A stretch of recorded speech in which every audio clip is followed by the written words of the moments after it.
امریکی محکمہ خارجہ نے افغان طالبان رجیم پر کڑی تنقید کرتے ہوئے یرغمالیوں کی فوری رہائی کا مطالبہ کر دیا۔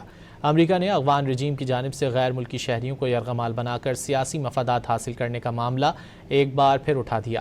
امریکی محکمہ خارجہ کی ترجمان الزبتھ اسٹکنی نے افغان رجیم پر شدید تنقید کرتے ہوئے کہا ہے کہ افغان طالبان رجیم اب بھی غیر ملکی شہریوں کو یرغمال بنانے کی پالیسی پر عمل پیرا ہے۔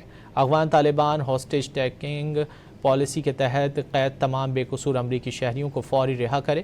الزبتھ نے افغانستان میں خواتین اور لڑکیوں کے انسانی حقوق کی بدترین صورتحال پر طالبان رجیم کو کڑی تنقید کا نشانہ بنایا ہے۔ اسٹکنی نے افغان رجیم پر شدید تنقید کرتے ہوئے کہا ہے کہ افغان طالبان رجیم اب بھی غیر ملکی شہریوں کو یرغمال بنانے کی پالیسی پر عمل پیرا ہے۔ Afghan Taliban hostage taking policy کے تحت قید تمام بے قصور امریکی شہریوں کو فوری رہا کرے۔ الزبتھ نے افغانستان میں خواتین اور لڑکیوں کے انسانی حقوق کی بدترین صورتحال پر طالبان رجیم کو کڑی تنقید کا نشانہ بنایا ہے۔